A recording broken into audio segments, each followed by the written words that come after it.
mais apprendre cette ville. Je suis assez ému aussi de tout ce qui a été dit auparavant. C'est toujours un peu étrange d'être à côté de personnes qui vous font des compliments. Mais en même temps, ça fait du bien. Le temps s'est assombri dehors et pour rien vous cacher, la campagne est difficile. Je ne suis pas une personne à raconter des bêtises.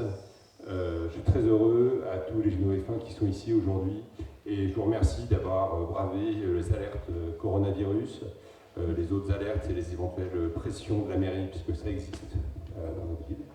Je vous remercie aussi, là il y a encore un peu de l'arsène, je ne sais pas ce que vous pouvez faire pour que voilà, ce soit mieux. Et d'être présent parmi nous parce que il n'y a quand même pas de raison qu'à Saint-Geneviève-des-Bois, il n'y ait qu'une seule liste et que ça se passe de main en main depuis 48 ans. Parce qu'on aime tous notre ville. Moi, j'y suis très attaché. Alors, pour me présenter un petit peu aussi, c'est mon père qui est arrivé à Saint-Geneviève-des-Bois. Il est présent dans la salle et je suis très touché. Papa, t'es arrivé en 79 à Sainte-Geneviève, t'as ouvert ton cabinet d'obstétrique et tu exerces encore depuis 40 ans. Moi, j'ai grandi à Épinay, puisque vous étiez installé à Épinay, à mi-chemin entre Olivette et Sainte-Geneviève pour les accouchements. J'ai grandi à Épinay, j'ai fait toute ma scolarité ici, j'étais à Corot, j'avais des copains à Grigny, et puis de fait, par mes parents, on a eu beaucoup d'amis à Sainte-Geneviève, j'y allais souvent plus pour le week-end. La marraine de ma sœur est génovéfaine. Donc voilà, c'est une ville qui était chère à mon enfance, même si j'habitais à Épinay, mais je venais très, très souvent à Sainte-Geneviève. Et même quand le Tour de France était là en 99, je suis revenu pour le voir. Donc j'ai vu la ville évoluer. Ensuite, j'ai mené des études plutôt de haut niveau. J'ai réussi à faire ça, des études de philosophie, des études de finance. J'étais à 22 ans diplômé de l'ESSEC et d'une maîtrise de philosophie en Sorbonne. J'ai pas mal voyagé dans ma jeunesse.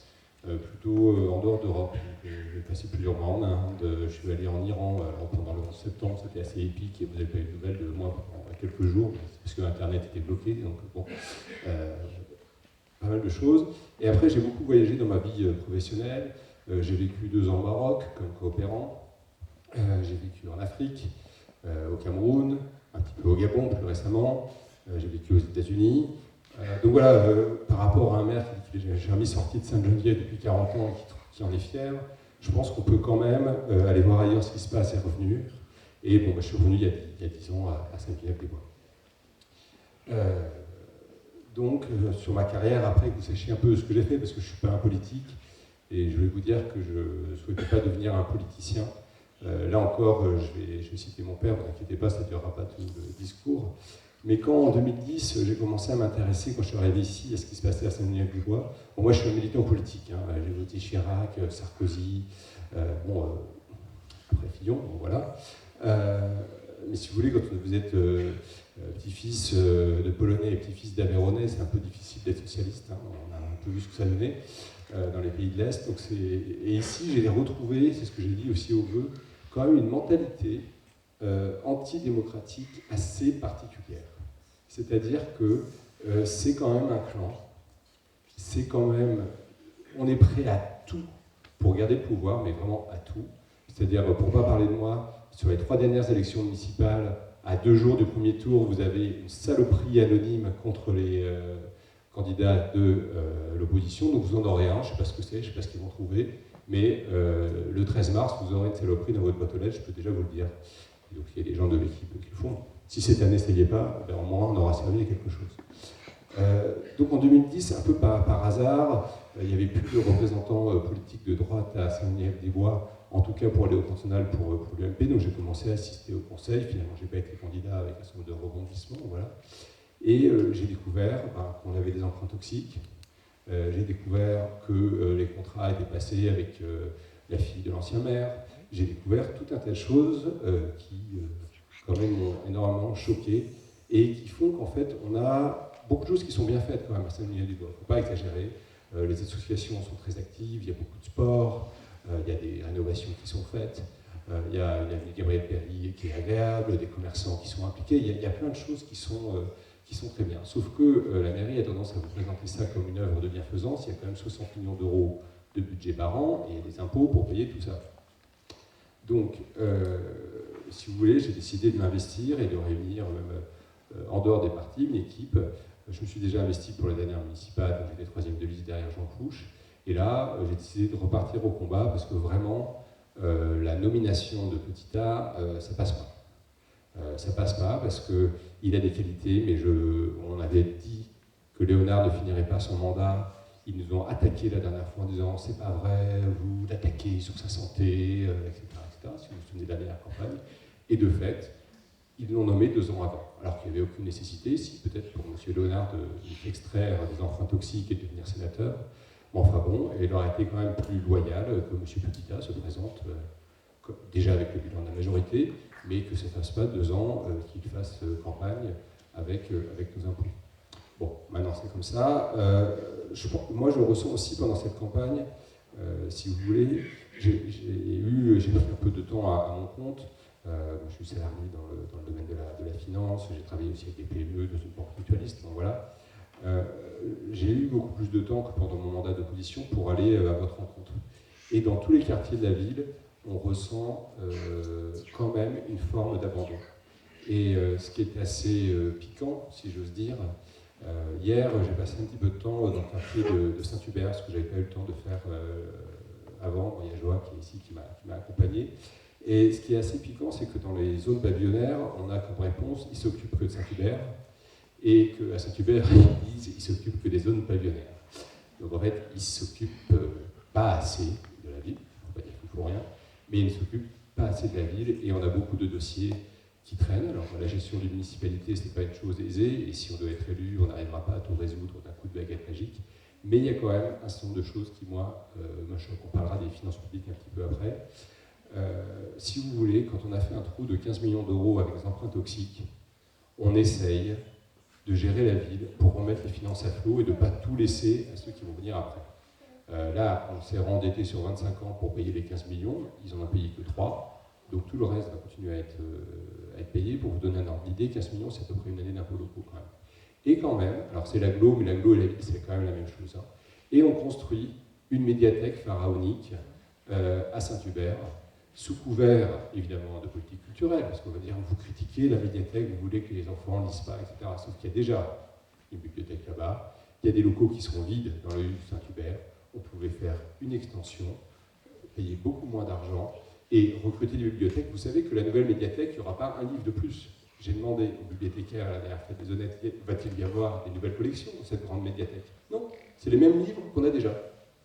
C'est les mêmes livres, donc en fait, on a enrichi un promoteur immobilier là-dessus, on a bétonné un quartier qui était déjà assez dense, on aurait pu faire plein d'autres choses. Les jeunes demandent une maison de quartier, il y a des gens qui font des barbecues à l'arrache à Saint-Hubert, ben autant leur faire des barbecues en bourse, si on organise des choses, et par contre, ah oui, ça fait moins bien sur la plaquette du maire, parce que vous l'avez tous eu, la plaquette style catalogue de la Redoute, un peu des années 80, un peu dense, qui fait un peu mal à la tête pour dire regardez ce qu'on a fait, et où il n'y a pas forcément de projet. Alors, sur notre projet, vous ne l'avez pas entre les mains aujourd'hui, il y a plusieurs choses. En fait, on a bouclé vendredi soir quelque chose d'assez important pour Sainte-Geneviève-des-Bois, dont je voudrais vous parler. Ça concerne l'offre de soins.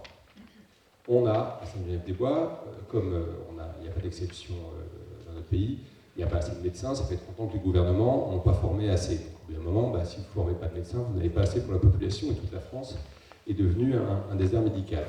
Vous avez bien vu sur la plaquette du maire, il y a, qu'est-ce qu'il m'avait dit Ali, le médecin urgentiste, l'hôpital américain qui arrive à côté de Sainte-Geneviève-des-Bois à Perret-Vaucluse. Hein. C'est magique, le campus santé, c'est extraordinaire.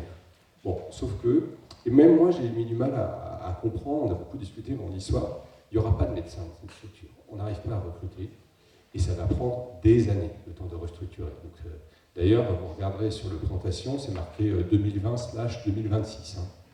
Alors, misez plutôt sur 2026, si ça arrive. Je vais reprendre un autre projet, parce que c'est important de rappeler ça. Est-ce que vous vous souvenez du projet Valvert? Pour ceux qui étaient là. Un projet à la Croix-Blanche, les métiers de l'agriculture biologique, des potages, etc. Ça devait ouvrir en 2013, puis en 2015, puis, d'ailleurs vous ne l'avez pas vu sur la plaquette du maire. Bon, il y a des difficultés techniques, je veux bien croire, il y a des questions de foncier, etc. Mais en fait, cette politique des effets d'annonce, je la trouve, pas acceptable. Pas acceptable. Et c'est la même chose sur le cinéma, c'est le dernier combat qu'on a eu au dernier conseil municipal la semaine dernière. Le cinéma des 4 Pères a fait faillite. Ce n'est pas forcément la faute du maire, quoique. Mais bon, c'est un cinéma privé, il gère sa petite boutique.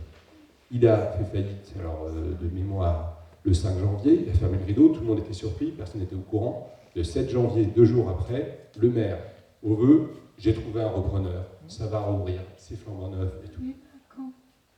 Quand alors, soyons sérieux, je veux dire, que la mairie dise, on va tout faire, on va chercher, etc. Moi j'ai eu le gérant au téléphone, ça fait 2 ans qu'il cherchait un repreneur. Alors, soit ils ont empêché des repreneurs d'en faire, je ne sais pas ce qui se passe. J'espère qu'il va ouvrir le plus tôt possible. On a fait un pari, enfin, il n'a pas voulu le tenir, M. Pouquita, savoir si ça doit ouvrir pour la fête des Mômes, que si c'est pas ouvert, si jamais par malheur il était élu, il démissionnait si c'était pas ouvert, parce qu'il nous dit que ça va être ouvert au juin. Bon, bref, ça c'est des petites piques en conseil municipal. Pour revenir aux soins, nous, ce qu'on a souhaité faire, c'est déjà améliorer la couverture de soins le soir et le week-end. Donc, on a plusieurs médecins, dont certains sont sur la liste, qui ont un réseau. Et donc, ce qu'on va prévoir, c'est une sorte de SOS médecin spécial Saint-Geneviève-des-Bois, le soir, entre 20h et minuit, et le week-end, quand les cabinets sont fermés, vous appelez le 15, et si le régulateur du 15 considère que votre cas ne nécessite pas tout de suite, évidemment, d'aller à un hôpital, alors il va être de plus en plus loin l'hôpital, parce qu'aujourd'hui il est en jumeau, demain il sera à Saclay. Et ben, il y a une équipe, soit vous allez à la permanence qui devrait être située dans le quartier de l'Étoile pour être assez centrale, soit éventuellement s'il y a vraiment une nécessité et qu'on peut vous couvrir une urgence, suturer une plaie, des choses comme ça, l'équipe se rendra à votre domicile pour réaliser les soins.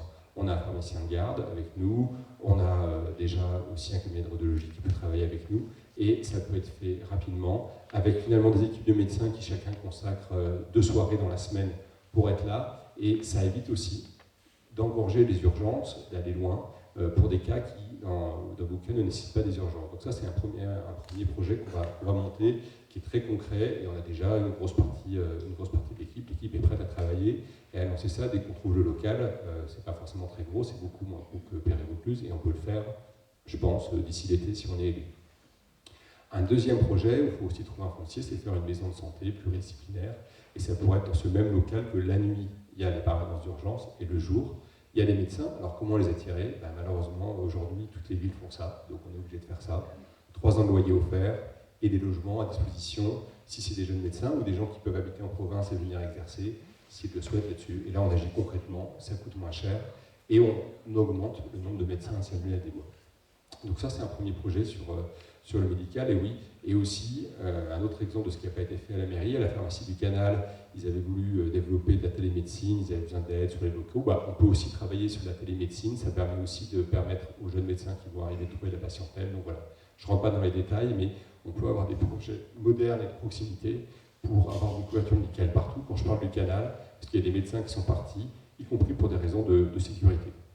Alors, ça me permet de faire le lien avec la sécurité qui a été le premier sujet qu'on a lancé pendant cette campagne.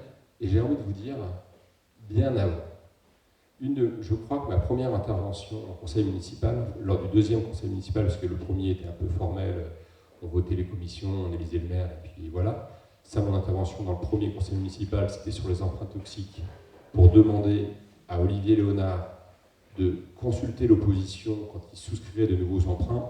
Ils ont refusé. Ils ont le pouvoir ils ont fait des énormes boulettes, pour rester poli, et ils continuent à vouloir le faire tout seul, ce qui montre bien, en fait, quand même une sorte de fermeture d'esprit. Ma deuxième intervention était pour la création d'une police municipale. Ils ne l'ont pas fait. Ma première intervention, lorsqu'on a fusionné avec l'Arpajonais, vous vous souvenez qu'il y a 2-3 ans, l'agglomération du Val d'Orge a fusionné avec l'Arpajonais pour devenir Cœur des Saules.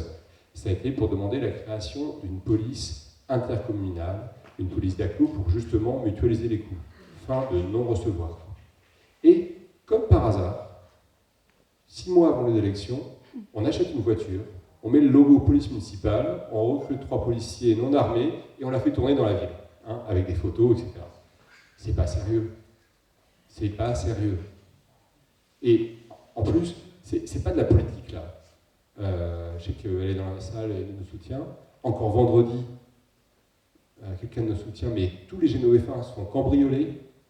Et les seules réponses de la mairie, ça a été pendant 6 ans, en tout cas quand j'étais dans l'opposition, mais même avant, parce que j'assistais à des conseils avant, c'était les mêmes réponses quand Henri était dans l'opposition. En tout cas, depuis 10 ans, je peux vous dire que Léonard Petita, c'est la faute de Sarkozy. Les cambriolages, c'est la faute de Nicolas Sarkozy. M. Petita nous l'a encore redit il y a 3 mois. C'est la faute de... Là, on ne comprend pas. Oui, parce que en 2010, il a baissé les effectifs de police nationale, alors voilà. Ils ont oublié qu'ils ont fait élire François Hollande entre-temps ou... Non, ils ont une certaine amnésie quand même dans cette mairie. Non, et puis au-delà de ça, quand la police nationale, avec tout ce qui se passe, terrorisme, gilets jaunes, etc., n'arrive plus à suivre, parce qu'ils sont OK, ils ont pas assez d'effectifs, les autres villes agissent, elles recrutent, et avec finalement des moyens financiers assez limités. Hein. Ça coûterait 500 000 € de plus dans le budget, sur 40 millions, c'est moins d'1%. Il y a 15 policiers à recruter sur 700 employés de mairie, 5 ASVP, allez, je vous en mets 20, il y en a déjà 3, il n'y en a plus que 16 à recruter. Il y a des aides de la région, grâce à Valérie Pécresse. Il y a des aides du département qui est repassé à droite pour financer les équipements, les armes, une partie des locaux, les centres de vidéosurveillance. Donc on peut aller chercher des financements. C'est tout à fait dans le budget de la ville, il faut juste le faire. Donc nous, on le fera. On a fait notre réunion en décembre, vous êtes nombreux à être venus. Moi j'ai consulté des patrons de police municipale à Courcouronnes, à Montgeron, au Blanc-Ménil. On a des pratiques assez précises, on ne peut pas rentrer dans tous les détails, mais il y a des questions d'îlotage. En gros, il faut voir du bleu, il faut avoir des personnes qui passent, on peut relier les alarmes des particuliers à la police municipale, on peut relier des alarmes des commerçants à la police municipale et au centre de vidéosurveillance avec des images qui arrivent directement si le commerçant s'équipe, mais après l'abonnement est gratuit, et la police municipale intervient directement, et beaucoup plus rapidement que la police nationale, parce qu'aujourd'hui, la police nationale, vous pouvez appeler le 17, même si vous assistez à un cambriolage, le temps qu'ils arrivent, ils auront eu le temps de refaire la peinture de votre salon. Hein. Je veux dire, c'est normal, ils ne sont pas assez nombreux. Donc là, concrètement, on prend des mesures, on recrute, on les arme. Alors on les arme. Moi, je n'avais pas d'idée particulière avant, j'ai demandé à des professionnels. Bon, on arme pas, qu'est-ce qu'il faut faire? Il y a 2 raisons principales pour armer les policiers municipaux. 1, leur sécurité à eux. Aujourd'hui, quand vous avez un uniforme, police nationale ou police municipale, ils sont les cibles de 2 personnes. Alors évidemment, il peut y avoir des terroristes, et ça, c'est une menace très grave, mais peu fréquente. Mais même de la pète, des malfrats, des gens qui ont la haine du flic. Donc si vous ne leur mettez pas des armes, vous mettez en danger vos employés. Moi, en tant que maire, c'est pas ce que je fais.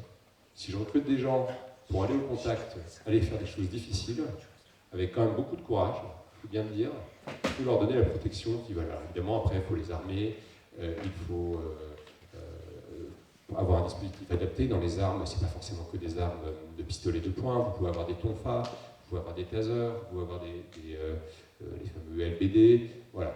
Et dans le dispositif, moi j'aimerais bien mettre au niveau de l'agglo un groupe de maîtres chiens aussi pour aller dans les spots difficiles, parce que c'est avec les chiens que vous allez casser les spots de deal. Il n'y en a pas besoin tout le temps à Sainte-Geneviève, mais vous mutualisez avec l'agglo, et comme ça, vous avez un certain de sujets comme ça. Vous pouvez aussi, avec cette police municipale, travailler sur la jeunesse. Si vous faites une convention avec à la fois les proviseurs, les principaux et avec le préfet, quand il y a une incivilité, on se plaint tous d'augmentation des incivilités dans notre ville. Il y en a certaines, bon, elles peuvent se produire dans la rue, mais elles peuvent se produire à l'école aussi. Insulte à professeur, rébellion d'autorité, sans aller sur ce qu'on voit des fois sur les réseaux sociaux. Si ça mérite une sanction, convoquer devant le maire, l'adjoint à la sécurité, ou le directeur technique à la sécurité, il s'est absenté, mais il y a un Génovéfin qui connaît très bien ces sujets, qui est passé tout à l'heure, qui sera OK pour être dans une équipe si on est à la mairie, et le patron de la police municipale. Travaux d'intérêt généraux, les parents sont invités aussi, puisque ça se fait avec l'accord des parents, donc l'idée c'est d'aider les parents qui n'arrivent plus à avoir un ado qui commence à partir, au lieu qu'il y ait une plainte qui soit faite, qu'elle soit traitée dans 18 mois, et qu'entre-temps, il ait le sentiment d'impunité et qu'il puisse recommencer, tout de suite, 9 heures, 3 semaines de suite, le mercredi, travaille dans des associations ou travaille dans le nettoyage de la ville, et à la fin, on vient faire le bilan pour qu'ils comprennent qu'il a fait quelque chose qui ne peut pas être fait. Et en fait, c'est pour eux qu'on le fait, pour qu'ils évitent de continuer. Et dans les villes où ça s'est fait, il y a tout un protocole.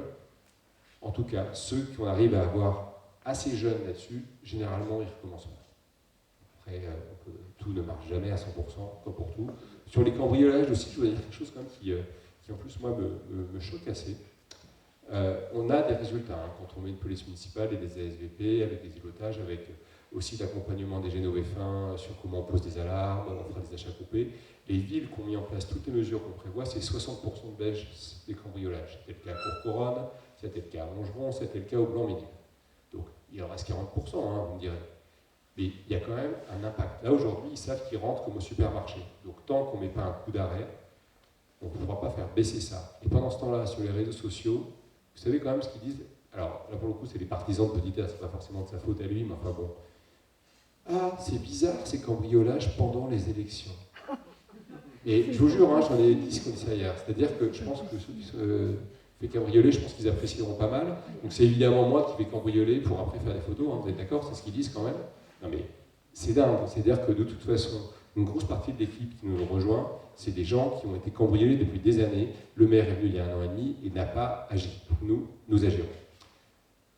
Je vais continuer à parler un petit peu de sécurité parce que il y a plein d'autres choses dans une mairie. On va parler après des familles, on va parler d'environnement, on va parler de voirie, on va parler un petit peu de finances. Mais c'est vraiment un point où ils nous ont laissé tomber.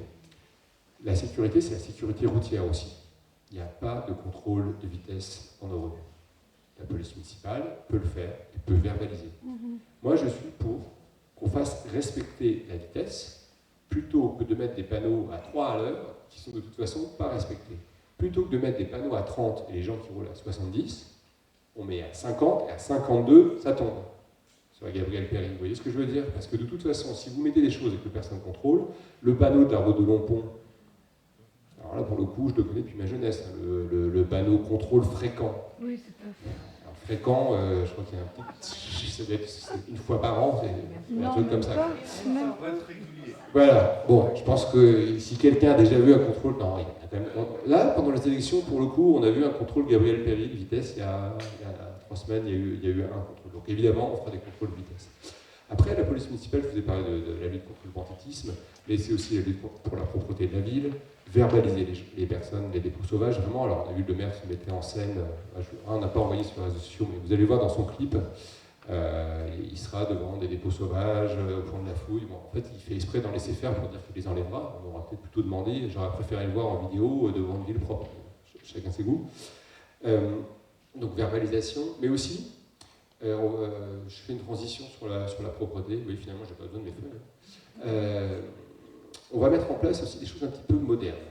C'est-à-dire que pour que la propreté revienne dans notre ville, c'est un peu pareil.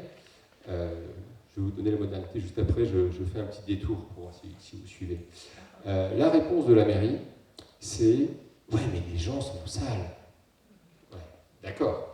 On est d'accord que celui qui jette le papier gras, celui qui jette le dépôt sauvage, c'est lui le responsable.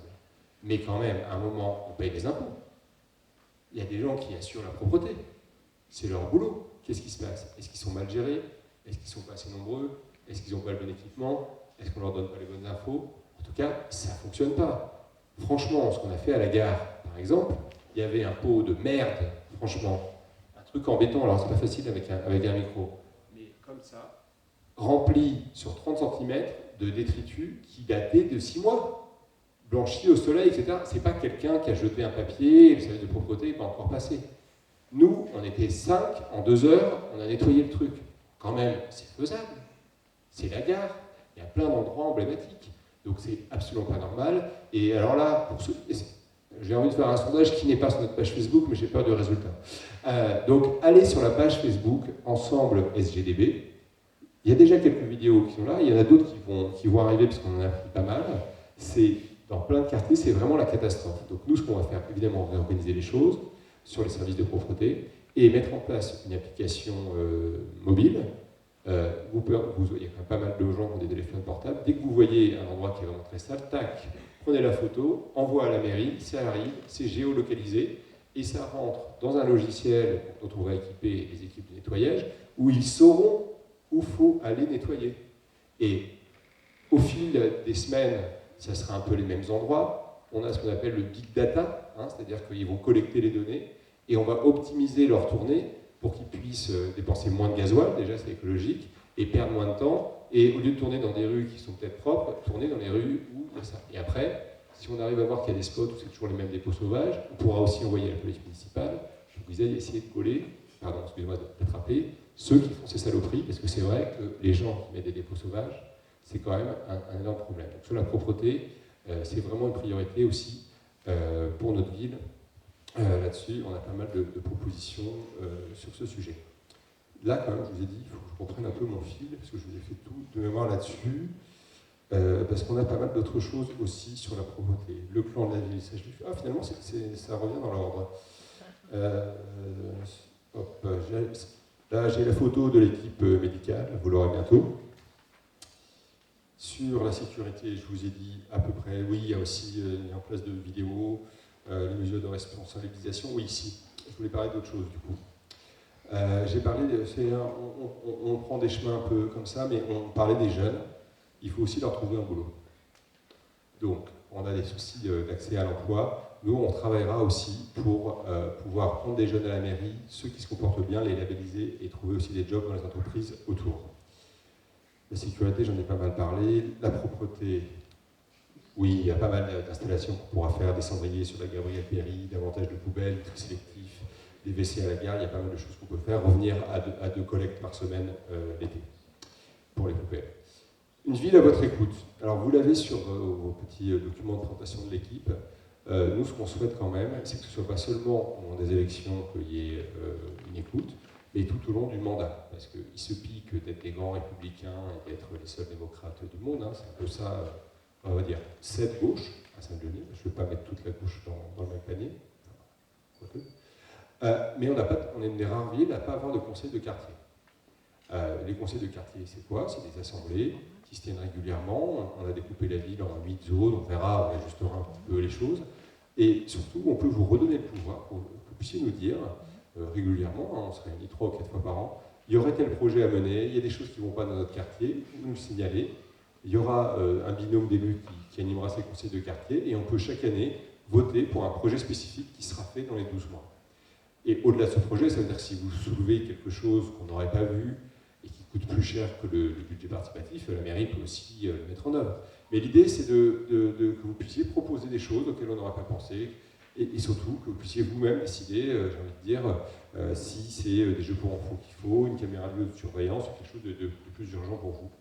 Et de manière générale aussi, moi j'étais assez choqué qu'on ait été consulté en rien, hein, non seulement l'opposition, mais vous non plus, sur les choix architecturaux de la ville. C'est-à-dire que la rénovation de la salle Malraux, vous n'avez pas eu votre mot à dire. Et nous, on a eu un seul projet proposé en conseil municipal. Bon, de toute façon, on est minoritaire, donc quoi qu'on dise, ils vont quand même l'adopter. Mais là aussi, c'est quand même une vision de la démocratie assez particulière.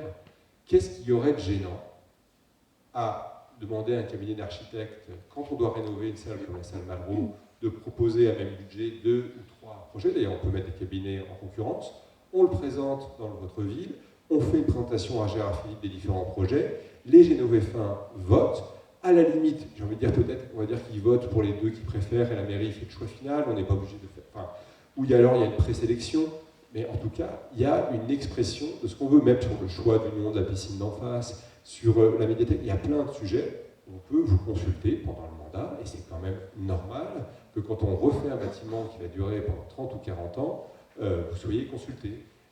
Ça leur passe complètement au-dessus de la tête. Et évidemment, il y a tous des sujets de transparence, il y a un certain nombre d'éléments là-dessus. Alors, elles arrivent quand même un petit peu dans le désordre, parce que j'ai beaucoup de choses à vous dire, mais j'essaie d'être synthétique, donc de ne pas oublier des choses importantes. On va passer sur quelque chose qui est très important quand même, et qui nous a été alerté, ça a été beaucoup d'actualité, c'est la question évidemment des écoles, des activités pour les jeunes, et en particulier sur les cantines. Alors, les cantines, c'est un peu un exemple de ce qu'on veut faire pour la ville, Je voulais vous dire, au début, nous, c'est un esprit apaisé pour la gestion de la ville, des choses tranquilles, en bon père de famille. Alors, bon, j'ai un deuxième qui est arrivé il y a 15 jours, donc maintenant avec 2 enfants, je peux commencer peut-être à dire que je suis un père de famille, mais ils sont tous les deux très jeunes, donc voilà, j'apprends. Sur ce sujet des cantines, de avoir facturé pendant un mois 3,50 € voire 3,50 € à des parents alors que les repas n'étaient pas servis, c'est-à-dire 50% du tarif maximal, c'était quand même un truc de dingue. D'accord, il y a un peu de frais de gardiennage. Et l'idée, les grèves, ça a été un bordel complet entre l'enseignement et les cantines. Et il y a eu cette facturation de 3,50 €. Heureusement, on a parlé à une réunion publique. On avait peut-être aujourd'hui des personnes qui représentaient la mairie qui nous écoutaient, et je les salue au passage, c'est très bien. Et donc, du coup, 2 jours après notre réunion, l'aide du maire à tous les parents pour rembourser le trop perçu. Donc, ça, c'est très bien. Mais au-delà de ça, nous, ce qu'on essaye de regarder, on est une des rares villes de l'Essonne où il n'y a pas de partenariat avec des prestataires extérieurs, donc privés, pour gérer la cuisine centrale. Donc, on a une cuisine centrale, c'est très bien, c'est au bâtiment, on a des gens qui sont dévoués, et on peut travailler avec eux, réorganiser les choses pour avoir des repas de meilleure qualité. Et surtout, nous, ce qu'on propose, c'est de passer au self. Ça fait faire quelques économies de fonctionnement, le self, pas tant que ça, mais ça permet aussi d'avoir beaucoup plus de souplesse et que pour le même prix, on puisse investir un peu plus sur la nourriture, donc avoir plus de bio, plus de circuits courts, plus de labels. Il faut regarder un peu, parce que le bio qui vient du bout du monde, il faut peut-être mieux des circuits courts non bio, il faut être assez modéré. Par contre, moi, ce que je m'engage, c'est qu'on fasse, par exemple, sur les poissons, quelque chose qui est complètement possible, c'est 100% pêche durable. C'est-à-dire qu'on ne met dans les cantines aucun poisson qui soit en voie d'extinction. Vous avez des labels MSC qui permettent de savoir qu'il y a plein de poissons qui ne sont pas en pêche, qui ne sont pas en surpêche, et on peut les mettre à nos enfants, et ils ne sont pas forcément plus chers que les autres. Donc il faut juste changer un peu les habitudes et avoir la créativité dans les recettes. Et au moins, moi c'est ce que j'appelle une écologie concrète, et pas des effets d'annonce, plus de plastique d'ici 35 ans, enfin des choses un peu dans la com et pas dans l'action. On a beaucoup de sujets aussi sur l'aide aux devoirs. Moi, ce que je souhaite, c'est que dans toutes les écoles, ça puisse être des enseignants qui fassent l'aide aux devoirs. Ce n'est pas le cas aujourd'hui. Il y en a où c'est le cas, il y en a où ce n'est pas le cas. Et du coup, le soir, il y a souvent des endroits où c'est des animateurs, c'est pas forcément bien fait. Et les enfants, ils arrivent à 19h, les devoirs sont pas faits. Bon, c'est plein de petites choses comme ça, mais très, très, très concrètes qu'on veut lancer. On investira d'abord aussi pour qu'il y ait davantage de classes découvertes, en aidant les enseignants, des bonnes pratiques, et en finançant un peu davantage de choses pour les écoles. Je ne vais pas passer tous les équipements qu'on a à faire, mais par exemple, un point symbolique sur les écoles. Déjà, que dans toutes les écoles, il y a un préau abrité. Il n'y en a pas dans toutes. Donc, il y a quelques écoles qui n'ont pas de préau abrité de la pluie ou du soleil. Donc ça, on les construira. Et on va évidemment par exemple, mettre aussi un petit abri pour les parents quand ils attendent leurs enfants le soir. Ils ne sont pas abrités de la pluie, y compris dans des écoles récemment rénovées. Donc voilà, c'est quand même des choses qui ne coûtent pas très cher et où on peut améliorer les choses. On créera aussi plusieurs potagers pédagogiques, c'est-à-dire associés aux écoles, c'est pas forcément très gros, hein, les potagers, on peut en mettre quelques-uns en parc-pierre, mais que les enfants puissent avoir des potagers associés à leurs écoles, apprendre, alors on allait dire les saisons des légumes, mais même qu'est-ce qu'un légume, voilà, et on trouvera peut-être même aussi des génovéfins, certains pourront peut-être ouvrir leur jardin, ils seront contents d'être en association avec l'école et le faire un peu dans toute la ville. Je viens au bétonnage et à l'urbanisme. Donc ce qu'on souhaite, nous, de toute façon, c'est prendre des mesures très, très claires. Évidemment, il faut construire des logements. Il ne faut pas les construire n'importe comment. Et à un moment, ça ne lui va prendre sa part, mais pas plus que sa part. Sur la Gabriel Péri, pour moi, on a déjà dépassé la limite. C'est-à-dire que ce qui est agréable sur la Gabriel Péri, c'est d'avoir des commerces. Donc pour avoir des commerces, évidemment, ça ne se fait pas avec des pavillons, mais c'est quand même cette alternance de commerce et pavillons où on a des arbres, etc. Si on continue à construire des immeubles, comme le dernier qui s'est encore construit à 2 pas de disque bleu, enfin il y en a même encore un autre avant, on va arriver à un alignement qui sera de la petite couronne parisienne, et il n'y aura plus du tout le bois de Sainte-Geneviève-des-Bois. D'ailleurs, dans le nom de notre liste, on a mis tous ensemble pour Sainte-Geneviève-des-Bois, elle est très longue cette liste, mais on tenait à ce que le Desbois soit là, puisque c'est un peu oublié par la mairie. Donc un moratoire, plus aucun grand immeuble sur la Gabriel Péri. L'idée, c'est qu'on arrête complètement la construction là-dessus. Ou alors que s'il y a un autre immeuble, ça veut dire qu'il y en a un plus grand qui est du plus bas. En tout cas, on arrête le stock. Et même sur Normandie-Nimène, c'est un peu le même sujet. Et on peut revoir le PLU pour baisser en hauteur, puisqu'ils auront monté de 1 mètre à la hauteur des immeubles. On le baissera. On retravaillera aussi le PLU pour un certain nombre de sujets. On travaillera aussi sur les quartiers pour voir comment est-ce qu'on peut à terme restructurer les immeubles, mettre plus d'ouverture, enlever de la densité sur Saint-Hubert. Là, c'est un très très gros projet, mais il y a des choses qui ont été faites dans d'autres villes, comme au Plessis-Robinson. On peut faire des immeubles beaucoup plus agréables et qui font revenir les classes moyennes dans ces quartiers-là, parce qu'aujourd'hui, avec l'urbanisme qu'on a, en tout cas sur Saint-Hubert, on restera dans une société communautaire dont, je veux dire, ceux qui habitent veulent sortir aussi, mais en fait, il faut aussi le penser à l'urbanisme, et la dernière que ce n'était pas quelque chose de positif là-dessus. Donc sur les constructions, le PLU, oui, les sujets sur les zones pavillonnaires, je passe un petit peu. Plein de choses très concrètes, des bancs pour nos aînés sur la Gabrielle Péry et ailleurs, parce que maintenant, quand on veut s'asseoir dans Sainte-Geneviève-des-Bois, en faisant ses courses, il n'y a nulle part pour s'asseoir. Donc voilà, c'est plein de petits projets très, très concrets qu'on veut mettre en place. Un plan Marshall de 12 mois sur les trottoirs pour déjà repérer tous ceux qui doivent être faits, et la mise en place aussi quand même d'une... Alors il y a l'application, mais il y aura un numéro de téléphone pour tout le monde, un numéro en direct, Proxy Saint-Jeune, un nid de pool, du matériel urbain dégradé, vous appelez, et quand c'est possible de réparer rapidement, c'est fait dans les 24 heures ou dans la semaine, pour que quand même notre environnement soit de qualité. Je vais vous passer sur le stationnement, il y a évidemment pas mal de choses à faire avec la police municipale pour que le stationnement soit respecté, mais aussi des sujets. Implanter des signalisations sur les trottoirs, mettre des potelets quand les gens ne comprennent pas, et puis verbaliser. Alors j'ai retrouvé par hasard quelque chose d'assez intéressant aussi sur un votre ville il y a 2 ans et demi, sur les voitures épaves, où ils mettaient si une voiture épave qui traîne, appelez la mairie, ce sera résolu rapidement, etc. Vous savez, le savoir-faire de votre ville. Il se trouve qu'on était... alors, le nombre de voitures épaves qui traînent à Sainte-Geneviève-des-Bois depuis plus d'1 an. Donc voilà, il y a aussi des choses à faire là-dessus pour notre cadre de vie. Sur les grands projets de la ville, et je vais avancer, parce que quelle heure est-il? J'arrive pas à voir... Il est quasiment 1 heure. Donc allez, encore 5 minutes, et après on prendra le pôle d'amitié. Et comme ça, vous aurez plein de questions sur tout ce que je n'ai pas évoqué et que j'ai oublié. Vous n'avez pas parlé de ça, parce que c'est toujours trop long, mais j'oublie toujours quelque chose. On va reprendre à zéro le projet du quartier de la gare, parce que sur l'idée, faire un parking souterrain, pourquoi pas? S'il est gratuit, pourquoi pas? C'est vrai qu'on a un énorme problème de stationnement. Maintenant, détruire le marché de la gare pour mettre à la place des immeubles de logement, dont une partie en logement social, franchement, il faut peut-être prévoir autre chose. La passerelle qui va être au-dessus, je ne sais pas comment ça va se passer avec les personnes handicapées dès que l'ascenseur sera en panne. On pourrait peut-être faire quelque chose d'un peu plus raisonnable, cette fois aussi, d'agrandir le souterrain, il y a sûrement des problèmes de faisabilité, mais reprendre ça à plat. Et nous, s'il y a quelque chose à refaire avec, pourquoi pas, un parking souterrain, dans ce cas-là, est-ce que le parking qui est en haut, on ne peut pas plutôt le transformer en crèche? Notre idée, ce serait de faire une crèche inter-entreprise, c'est-à-dire, vous êtes Génovéfin, vous travaillez dans un groupe suffisamment grand pour qu'ils payent des places en crèche. Certains qui sont là-dessus, il y a des CE, ils payent des places en crèche. Même si vous allez travailler à Paris en train.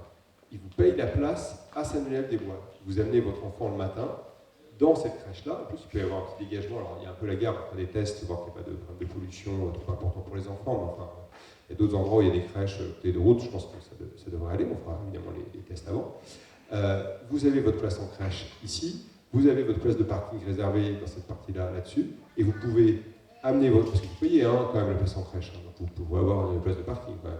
Et vous arrivez, vous mettez votre enfant à la crèche avant d'aller travailler, vous le reprenez le soir, et bien vous avez déjà gagné une demi-heure sur les temps du horaire, parce que c'est juste le plus près possible du train. Et comme pour la plupart des parents, la difficulté c'est l'amplitude horaire des crèches qui n'est pas très importante, ben, ça permet de gagner du temps, et ça permet en plus de mettre un peu de jeunesse près de la gare. Voilà, c'est un projet qu'on pourrait avoir. Il y a un autre projet qu'on avait déjà eu, et qui n'est pas forcément, qui peut être fait également, parce que c'est le gros problème de stationnement près de la gare, c'est de doubler le parking qui est de l'autre côté, en hauteur, le parking qui est du côté de Paris-Vaucluse pour le coup. Alors d'ailleurs, il est arrivé, je crois, dans le programme d'un autre candidat, mais effectivement, c'était déjà dans notre projet, c'est moi qui l'avais déjà proposé en 2014 dans le projet de Jean Pou. Donc on était plusieurs à avoir travaillé dessus, mais en tout cas, j'avais bien poussé les choses. L'idée, c'est de faire ce parking de l'autre côté, éventuellement de mettre, alors ça j'ai rajouté au 3e étage des entreprises, pour pouvoir financer un peu le projet, et toujours un parking gratuit. Pour pouvoir faire ça, il va falloir aussi s'attaquer au problème du pont de la Fouille. Ça fait des années qu'il y a des embouteillages le matin, le pont de la Fouille, parce qu'on ne peut pas passer, etc. La réponse de la mairie, c'est toujours un peu la même chose. Oui, Mais si on résout ce problème-là, on a étudié, il y aura des embouteillages ailleurs. Ok. C'est un peu le médecin qui vous dirait ouais, mais si je vous soigne votre maladie, vous allez avoir une autre maladie après. Déjà, soignez ça, et après on verra autre chose. Donc pour pouvoir faire des travaux, ça veut dire qu'il faut percer à un autre endroit la voie ferrée pour pouvoir que les voitures puissent circuler le temps qu'on fasse des travaux d'élargissement. Donc évidemment, ce n'est pas des projets qui coûtent 0 €, ça coûte très cher. Il y a des partenariats à avoir, mais c'est quand même important si on veut, soit on veut régler le problème de stationnement au bas de la gare, soit on ne veut pas le régler. Donc de toute façon, faire un parking enterré sous la gare, ça va coûter cher. Donc voilà, on reprendra les choses et on verra quand même ce qui est le plus raisonnable de faire. Là, c'est comme un investissement assez long pour résoudre ces problèmes de stationnement. Je vous passe rapidement, il y a la possibilité aussi, pour pas forcément très cher, de faire des pistes cyclables un peu mieux signalisées dans Sainte-Geneviève, qui passent par des axes secondaires. Donc voilà, de faire un arc vert et de prévoir un parcours qui irait jusqu'à la Croix-Blanche, pour pouvoir aller en vélo à la Croix-Blanche, avec un parking sécurisé à la Croix-Blanche. Et là aussi, il y a des investissements à faire pour l'accès à la Croix-Blanche, parce qu'on a des problèmes de baisse de chiffre d'affaires des entreprises, donc moins d'emplois aussi pour nous. Donc pour résoudre enfin l'accès à la Croix-Blanche, il n'y a pas 36 solutions. Quand il y a trop de voitures, il faut plus de routes. À un moment, il faut agir, parce que la réponse de Léonard, il faut faire ses courses en semaine, moi, elle ne me satisfait pas. Et, texto, hein, Donc, il faut, au lieu de faire le jardin électoraliste, alors effectivement, c'est très sympathique hein, de faire un parc pénafiel pour la ville avec laquelle on est jumelé, faire venir les arbres du Portugal. Non, en soi, c'est plutôt une bonne idée, mais il ne fallait peut-être pas le faire à cet endroit-là. Là, l'urgence, c'est de faire une bretelle d'accès direct à Sainte-Geneviève, de la Francilienne, et dans l'autre sens, il faut négocier avec la région pour faire tout ça, et puis repenser le plan de circulation de la Croix-Blanche, qui aujourd'hui n'est pas bon. Alors là, pour le coup, c'est une partie qui est importante sur la partie écologique. On a énormément de mesures. Ne prenez pas peur, ne partez pas tout de suite. Je ne vais pas toutes vous les donner, vous les aurez au moins sur le site internet, et une partie sur le programme papier. Je prendrai juste quelques exemples parce qu'en fait, la politique écologique de la ville, c'est plein de petites mesures de bon sens et loin des effets d'annonce. Alors, par exemple, la question des chenilles processionnaires. J'ai encore quelqu'un qui m'en parle la semaine dernière. Dans le parc de la Châtaigneraie, on a des chenilles urticantes qui tombent, pas toujours bien signalées par la mairie. Donc si on veut commencer à remplacer les arbres, il faut penser des essences qui sont résistants à la sécheresse et qui ne sont pas résineux pour éviter cette chenille. Il y a la transformation aussi, par exemple, des arbres de la ville. En parlant d'arbres, alors pour le coup, nous, on propose une mesure symbolique écologique, c'est que pour chaque nouvelle naissance, pour chaque naissance d'une OFN, la ville plante un arbre et qui serait de manière baptisée du prénom de l'enfant. On dirait aux parents où est-ce que ça se situe, donc il faudra qu'on trouve un endroit soit dans la ville, soit dans l'agglomération. Et voilà, symboliquement, l'arbre grandirait aussi en même temps que le petit Génovéfin, donc si un jour il part de la ville ou qu'il revient, il serait là-dessus. Donc c'est aussi pour associer les choses, mettre en place une charte aussi pour que les gens qui arrivent à Sainte-Geneviève ou même ceux qui y sont ne fassent pas de l'élagage des grands arbres n'importe comment, quitte à ce que la mairie fournisse aussi des prestataires d'élagage. Parce qu'aujourd'hui, il y a quand même parfois un peu du massacre dans les rues de notre ville. Il y a également sur tout ce qui est développement durable et lutte contre le réchauffement climatique, déjà un audit des systèmes de chauffage, de climatisation de tous les bâtiments de la ville. En termes de biodiversité aussi, vous le trouverez dans le programme, je pense qu'il faut qu'on se fasse accompagner. Donc j'ai beaucoup travaillé le sujet, j'ai rencontré pas mal de monde. Et moi ce que je proposerais, c'est que l'agglo se dote d'un conseil scientifique, qu'on fasse rentrer dedans des partenaires comme la Fondation pour la recherche sur la biodiversité qui cherche des villes pour être partenaire avec eux. Il y a également le LIFTI qui travaille sur les friches industrielles, on pourra mener avec eux des projets sur Bretigny, ou encore le PE, l'association qui représente les acteurs économiques pour l'environnement, pour travailler avec nos partenaires à la Croix-Blanche. Alors, si je termine par les impôts, je vais définitivement vous assommer. Je pense que vous savez qu'ils ont augmenté, vous savez pourquoi. Il y a les emprunts toxiques et les charges qui augmentent beaucoup plus vite que l'inflation dans notre ville. Évidemment, il faut reprendre ça en main. C'est difficile de donner après un programme d'action précis, parce que comme le disait Henri, il faut être à l'intérieur. Par contre, ce qui est certain, c'est que sur l'agglomération, il y a eu une explosion des coûts avec la fusion, et on a fusionné 2 agglos et on a supprimé aucun poste de direction. Donc forcément, ça coûte hyper cher. Et du coup, la ville ne reçoit pas autant d'argent qu'elle devrait recevoir autour de l'agglo, parce que une partie est cramée en frais de fonctionnement. Donc pas mal de choses à faire. Finalement, j'ai qu'une chose à dire sur les finances de la ville. Un institut indépendant assez pointu là-dessus, il a noté 8 sur 20, donc la moyenne n'est pas là. Vous n'êtes pas reçu, monsieur Petita, il va falloir qu'on trouve quelqu'un d'autre. Sur le bilan financier, on va passer. Alors on va terminer quand même par des choses plus sympathiques sur l'animation de la ville. Non seulement plus sympathique, et pour dire aussi tout ce qu'on gardera de ce qui se fait bien ici, parce que je ne voudrais pas qu'à la fin de cet exposé, vous ayez l'impression que tout se passe mal à Sainte-Geneviève, donc vous savez qu'il y a plein de choses qui sont très bien, et notre démarche, c'est quand même de dire, vu ce qui se fait bien, c'est quand même dommage que tout soit en train de se dégrader, et tout ce qui nous est peut-être caché, il faut qu'on prenne la mairie avant qu'il soit trop tard. Donc évidemment, parce que j'entends déjà venir tous les arguments qui vont arriver sur les 15 jours de campagne, la droite, elle n'aime pas la culture, elle n'aime pas les associations, enfin, vous voyez le refrain habituel. Déjà, d'une part, on maintiendra le budget pour les associations. Ça ne nous interdira pas de regarder un petit peu ce qu'il y a dedans et que toutes les associations fonctionnent correctement, que ce soit à la mesure de leurs activités. Il y a le club de judo qui n'a jamais eu sa subvention augmentée depuis 15 ans. Bon, ils soutiennent quand même la mairie parce qu'ils n'ont pas trop de choix. Mais on pourra regarder, c'est peut-être pas le plus pauvre non plus, mais enfin, ils travaillent quand même beaucoup. Regardez un peu depuis 15 ans comment ça s'est passé. Et puis peut-être quelque chose qu'on mettra en place comme bonne pratique, c'est qu'un an avant les élections, on ne va pas juste booster les subventions aux associations. Alors, c'est un boost de misère, mais il y a ce nombre d'associations qui étaient à 200, 300 euros d'aide de la mairie, c'est passé à 600. Enfin, oui, c'est un peu comme ça que ça fonctionne. Nous, on fera quelque chose de plus posé, mais on maintiendra le budget. Et surtout, les associations, elles n'ont pas besoin que d'argent. Elles ont besoin de bénévoles. Le principal problème, c'est de trouver des gens qui renouvellent les équipes. Pour aider à faire ça, alors on ne peut pas faire de miracle, nous, on veut créer une maison d'association à côté du marché du donjon, parce qu'on veut aussi rénover complètement cette partie, pour voir s'il y a encore des choses dont je ne sais pas parler, mais une maison des associations, et avec le service associatif qui serait à l'intérieur de la mairie.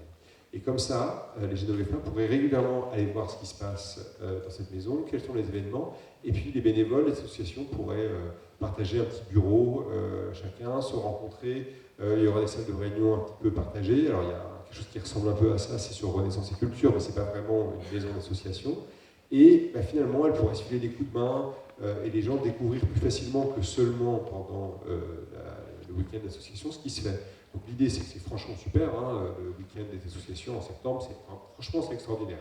Il n'y a pas beaucoup de villes, à mon avis, en Île-de-France, quelque chose comme ça. Entre dans les villes autour, je ne connais pas, peut-être plus loin. On a souvent du beau temps en plus. Il y a 2 ans, c'était moins le cas. En plus, j'ai rencontré Chris il y a 2 ans, donc voilà. Mais pourquoi ne pas essayer de faire vivre cet esprit toute l'année avec une maison des associations? Donc c'est ce qu'on veut proposer. Après, voilà, je reviens au début, on va effectivement relancer un carnaval qui serait fait vraiment par le bas et par les quartiers, pour que les enfants s'approprient leur école, avec des chars par école, en faisant travailler les mamans, et en faisant quelque chose qui fasse circuler et découvrir tous les quartiers de la ville, pour qu'on puisse parcourir la ville ensemble le jour de carnaval dans tous les quartiers.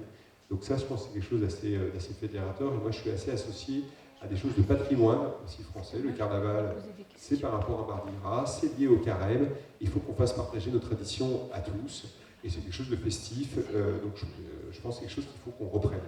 Sur Noël, bon, déjà la mairie va mettre la main à la poche pour quand même aider les commerçants pour que les Gabriel Péry, il y ait quand même des illuminations de Noël, parce qu'il n'y a rien. Il y a 3 diodes qui sont là, il n'y a pas une guirlande traversante, donc ok, il y a un marché de Noël, on pourrait déjà animer les commerçants, ça leur rendrait un petit peu service. Et on pourrait faire quelque chose comme le concours floral qu'on va garder, c'est faire un concours des illuminations de Noël, de la même manière, et à la fin, il y aurait une remise des prix pour ceux qui ont les maisons ou les appartements, les mieux décorés, il y aura des catégories, et comme ça, on aide les gens là-dessus. Alors, j'y viens à la fin, il y aura encore beaucoup de choses à vous dire, bon, je pense que vous avez compris qu'on ne pourra pas nous dire qu'on n'a pas de projet, qu'on ne pourra pas nous dire qu'on est là uniquement pour dire du mal de la mairie en place. On a beaucoup de choses à faire maintenant, on a besoin de vous sur les 15 prochains jours pour continuer à aller convaincre. On aura le programme dans quelques jours. Et donc, moi, je vous invite à venir prendre le verre de l'amitié pour discuter. Et pour ceux qui ne l'auraient pas encore fait, laissez vos coordonnées là-dessus pour nous aider à boîter les programmes. Et maintenant, on va aller parler de tout ça en porte-à-porte. Je pense que je prendrai votre question directe. Je vais vous mettre la première question en peu d'amitié, comme ça on peut libérer tout le monde. Allez-y.